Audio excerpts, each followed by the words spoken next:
안녕하세요. 서지동 목사입니다. 오늘은 예레미야 애가 마지막 시간 5장을 함께 살펴보는 시간입니다. 먼저 5장의 말씀을 제가 읽도록 하겠습니다. 여호와여, 우리가 당한 것을 기억하시고 우리가 받은 치욕을 살펴보옵소서. 우리의 기업이 외인들에게, 우리의 집들도 이방인들에게 돌아갔나이다. 우리는 아버지 없는 고아 들리오며 우리의 어머니는 과부들 같으니 우리가 은을 주고 물을 마시며 갑을 주고 나무들을 가져오며 우리를 뒤쫓는 자들이 우리의 목을 눌러싸우니 우리가 기진하여 쉴 수 없나이다. 우리가 애굽 사람과 아수르 사람과 악수하고 양식을 얻어 배불리고자 하였나이다. 우리의 조상들은 범죄하고 없어졌으며 우리는 그들의 죄악을 담당하였나이다. 종들이 우리를 지배하며 그들의 손에서 건져낼 자가 없나이다. 광야에는 칼이 있으므로 죽기를 무릅써야 양식을 얻사오니 굶주림의 열기로 말미암아 우리의 피부가 아궁이처럼 검으니이다.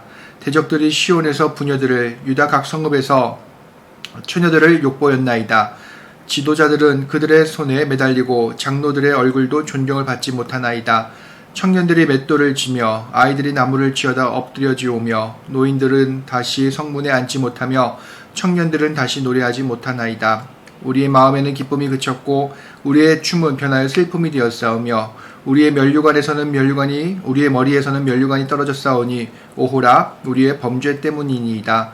이러므로 우리의 마음이 피곤하고 이러므로 우리의 눈들이 어두우며 시온산이 황폐하여 여우가 그 안에서 노나이다. 여호와여, 주는 영원히 계시오며 주의 보좌는 대대에 이르나이다. 주께서 어찌하여 우리를 영원히 잊으시오며 우리를 이같이 오래 버리시나이까. 여호와여, 우리를 주께로 돌이키소서. 그리하시면 우리가 주께로 돌아가겠사오니 우리의 날들을 다시 새롭게 하사 옛적 같게 하옵소서.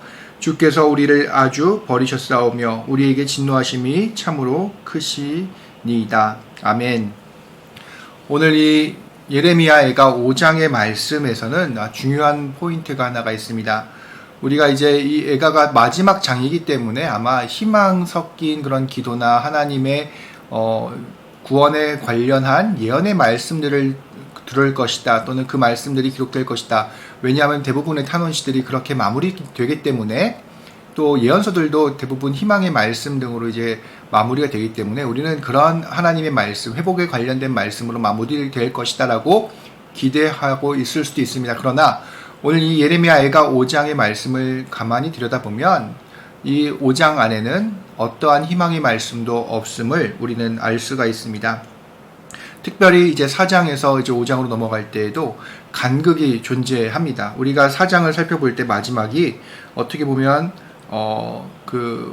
에돔에 대한 심판과 또한 시온에 대한 회복의 말씀으로 이렇게 그런 기대로 마무리됐는데, 오늘 5장 1절을 보면 여호와여, 우리가 당한 것을 기억하시고 우리가 받은 치욕을 살펴보옵소서라는 시인의 공동체의 탄식으로 기도가 시작된다는 것을 알 수가 있습니다. 이것은 어떻게 보면 고난과 고통이 여전히 지속되고 있다는 사실을 보여주고 있습니다. 그러니까 이건 어떻게 보면 하나의 큰 간극, 우리는 이렇게 생각할 수 있어요. 기도를 하고 하나님께 구원을 요청하면 그 기도가 곧바로 이루어질 수 있을 것이라고 생각하고 그런 기대를 갖고 있지만, 오늘은 우리의 현실의 삶 속에서, 이스라엘 백성에서도 그랬듯이 우리의 현실의 삶 속에서 우리가 기도하지만 당장에 그 일들이 해결되지 않는다는 사실들을 오늘 1절을 통해서 알 수가 있습니다. 이것을 간극이다라고 표현할 수 있는데요. 죄의 종식, 특별히 죄의 문제, 이스라엘의 죄의 문제가 해결되지 않았습니까? 왜냐하면 4장 마지막에 보면 죄의 문제가 해결됐다라고 하나님의 그런 선언을 들을 수 있었습니다. 그런데 회복되지 않았습니다. 그러니까 죄의 종식이 고난의 종식을 무조건적으로 의미하는 것은 아니다라고 우리는 이해할 수 있습니다. 구원에 대한 기대와 지속되는 고난 사이에 불일치가 있다라는 것이죠.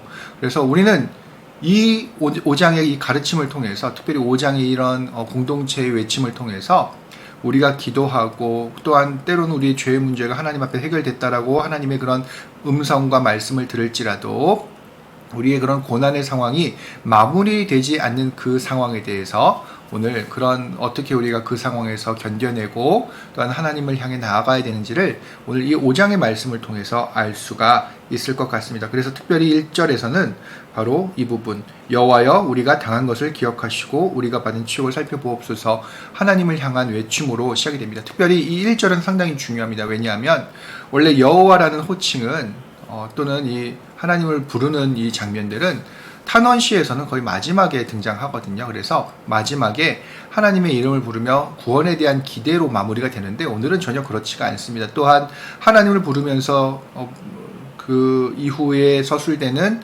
고난에 대한 기록들은 어떻게 보면 탄원시의 형식에서 많이 벗어났다는 것들을 알 수가 있습니다.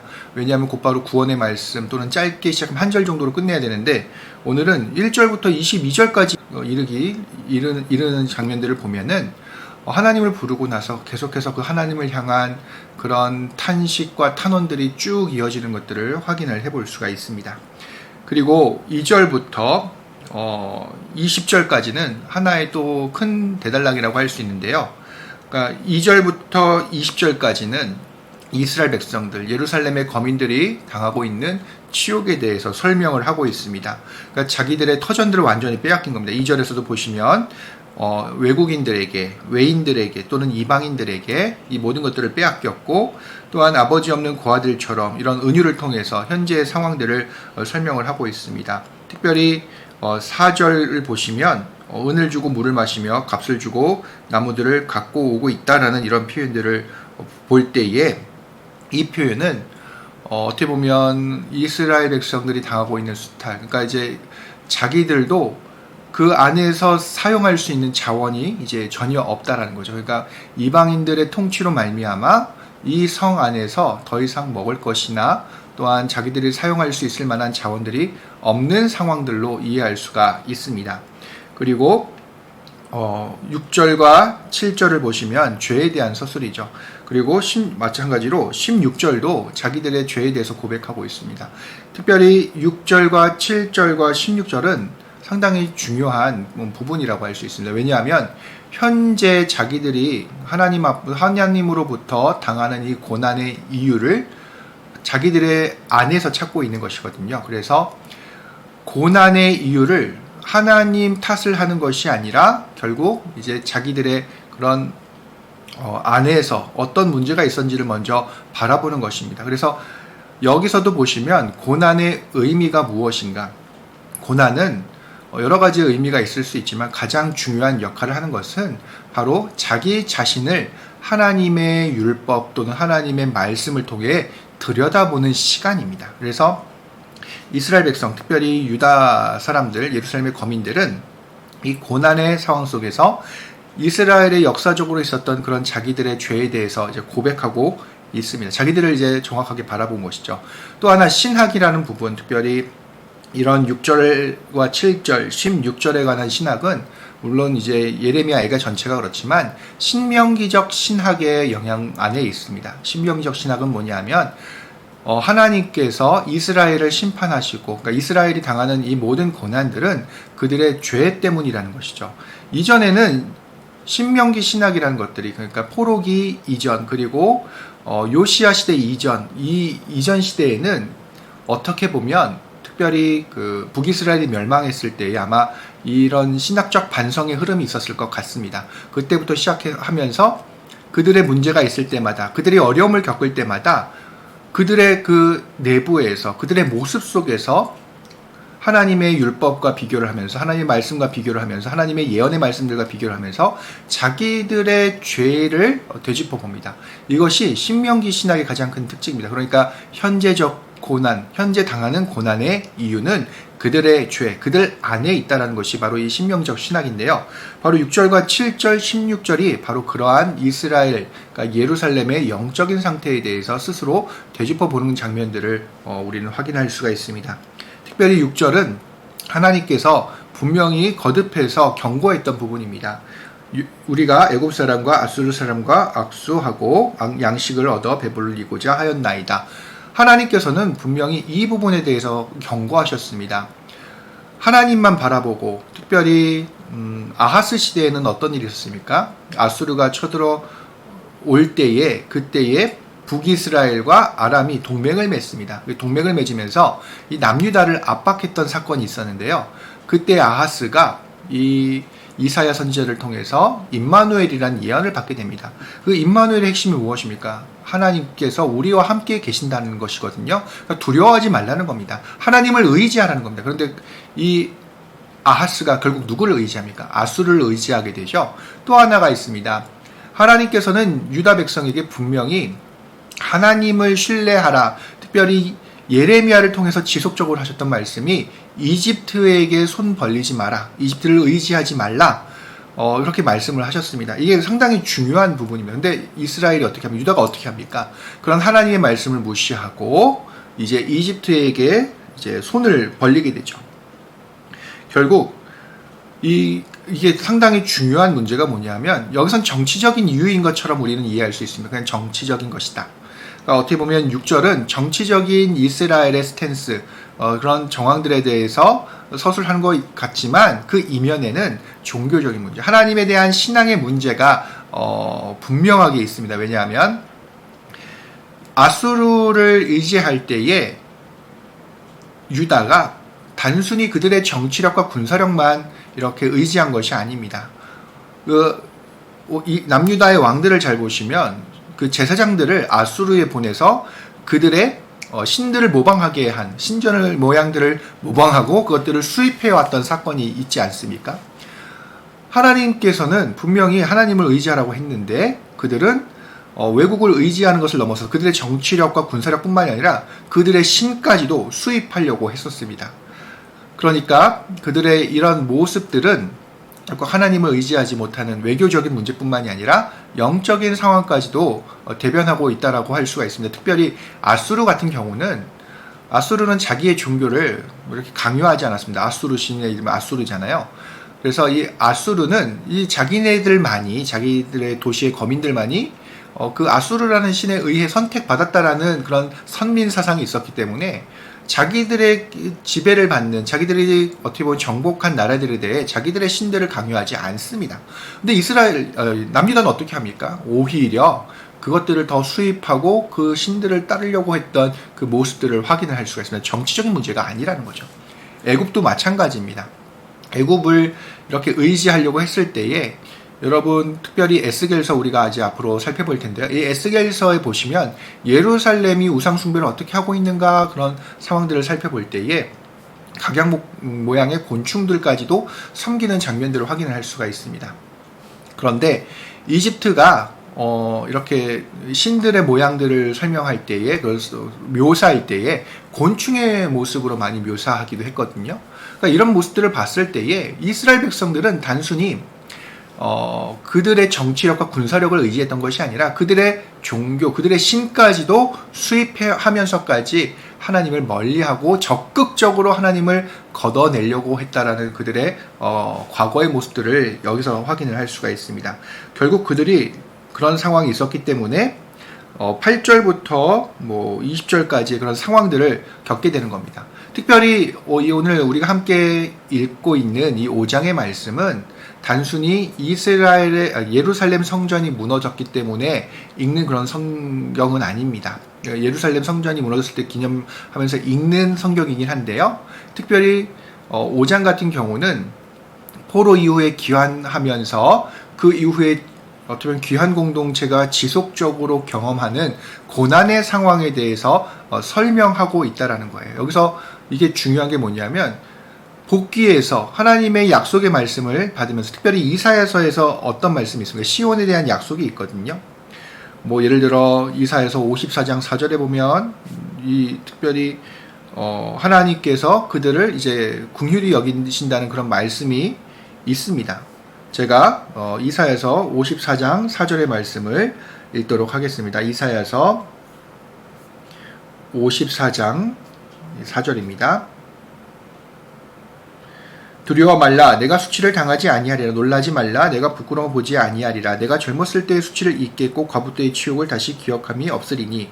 그런데 오늘 우리가 함께 읽는 3절 이 말씀을 보면 결국 과부가 되었다라는 표현을 볼 수가 있습니다. 완전히 이사야의 그런 약속, 특별히 54장은 귀한 공동체에 대한 약속이었거든요. 근데 그 약속이 지금 전혀 정반대의 상황으로 예레미야 애가에서는 인식되고 있습니다. 또한 55장 1절에서는 하나님께서 이사야서 55장 1절입니다. 거기서 뭐라고 말씀하십니까? 돈 없이 값 없이 와서 이제 포도주를 사고 젖을 사라라고 얘기하십니다. 근데 지금 오히려 4절을 보면 은을 주고 물을 마시고 값을 주고 나무를 갖고 와야 되는 상황입니다. 정반대의 상황입니다. 하나님이 약속하셨던 것 정반대의 상황. 이스라엘 백성들, 특별히 귀한 공동체는 이런 상황 속에서 무엇을 느꼈겠습니까? 아마도 하나님의 부재를 느꼈을 것 같습니다.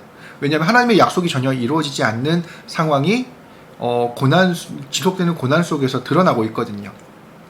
여기서 이스라엘 백성들이 예루살렘의 거민들이 하나님의 부재를 느낀다는 것. 그런데 그것을 지금 여기서 분명하게 또 다른 시각으로 설명하고 있습니다. 여러분, 보통 고통이 지속되고 어려움이 지속될 때에 고대 근동의 문화에서는 그 신이 힘이 없다 또는 그 신이 없다라는 인식이 있습니다.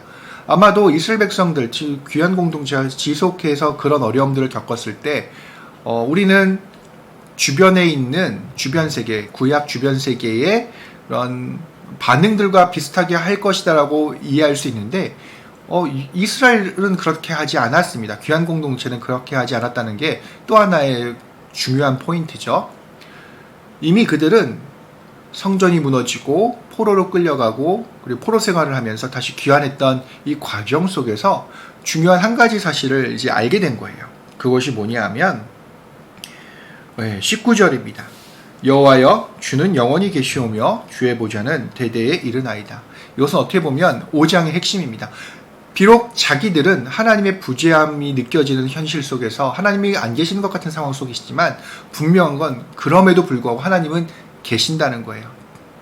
이게 바로 중요한 고난을 겪으면서 그들이 결론으로 갖고 왔던 중요한 신학입니다. 하나님은 영원히 계십니다. 안 계신 것이 아니라는 거예요. 그렇게 해서 어떻게 합니까? 지속해서 하나님께 기도하는 거고 그 기도가 이루어지지 않기 때문에 20절처럼 얘기하는 겁니다. 주께서 어찌하여 우리를 영원히 잊으시오며 우리를 이같이 오래 버리시나이까. 여기서 이제 공동체가 얘기하는 건 하나님의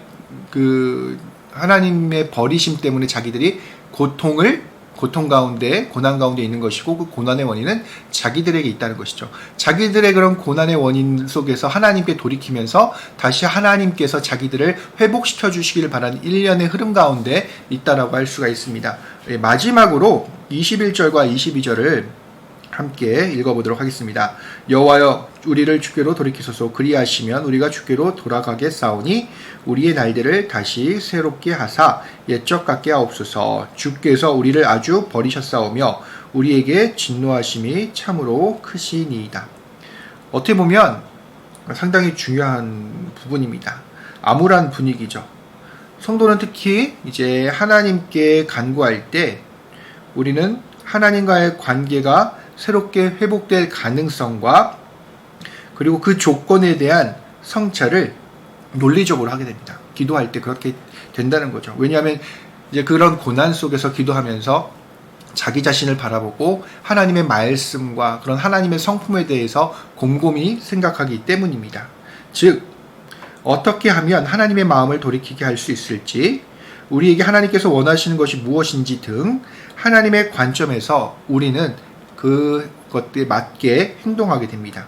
그러한 관점에서 오늘 우리가 함께 읽었던 21절과 22절은 회복 요청에 응답하지 않으시는 것, 이 하나님의 행동은 하나님께서 완전히 버리심을 의미한다는 것으로 받아들일 수가 있습니다. 그러니까 완전한 고통 가운데 있는 것이죠. 그러나 이 버리다라는 동사, 히브리어에서 얘기하고 있는 버리다라는 동사는 하나님의 백성이 겪는 그 재난, 고난 등을 다시 한번 성찰하게 하는 중요한 단어로 이해할 수가 있습니다. 하나님의 백성으로서 하나님의 그런 다각도, 하나님에 대한 다각도의 성찰을 담고 있고 그 잘못이 우리에게 또는 나에게 있음을 고백하는 겸손의 모습들을 확인하게 하는 자리가 되기 때문에 그렇습니다. 그러니까 버리심을 통해서 어떻게 보면 우리는 다시 한번 우리를 돌이키는 그런 성찰의 시간들을 깊이 있게 갖게 된다는 말씀입니다. 결과적으로 6절의 고백, 7절의 고백, 16절의 고백, 그러니까 자기에게 죄가 있다라는 공동체의 고백은 하나님을 신뢰하지 못했던 그런 것들, 그러니까 어떻게 보면 아까 제가 말씀드렸던 외교적으로 보였지만 이방신을 따르고자 했던 그들의 모습, 그리고 그들의 현주소를 분명하게 이해하는 것이고, 현재 그 고난이 결국 자기들의 죄 가운데 있다는 것들을 분명하게 드러낸다라고 이해할 수가 있습니다. 그러니까 고난은 어떻게 보면 상당히 중요한 시간이다라고 할 수가 있습니다. 특별히 제가 한 학자의 이 주석을 제가 인용을 마지막으로 해보고자 합니다.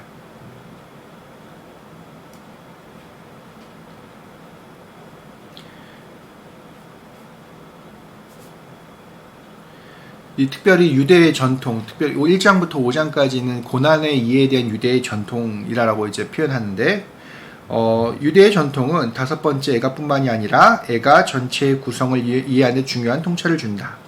이 전통은 위기를 극적 현실을 결코 외면하지 않으면서도 하나님의 침묵에서 멈추지 않는다.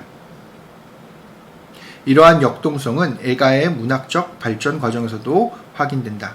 많은 주석가들이 동의하듯 가운데 위치한 애가 3장은 이미 존재하던 1장과 2장, 4장과 5장 시편의 모음집에 마치 결론적 중심 기둥처럼 삽입된 것으로 본다. 여러분 3장이 제가 안 그래도 가장 핵심이라고 말씀을 드렸잖아요. 그러니까 이 3장을 통해서 1장과 2장, 4장과 5장은 여전히 고난 가운데 있는 공동체의 정황들을 그려낸다는 이해로 구조를 통해서 알 수 있다는 의미입니다.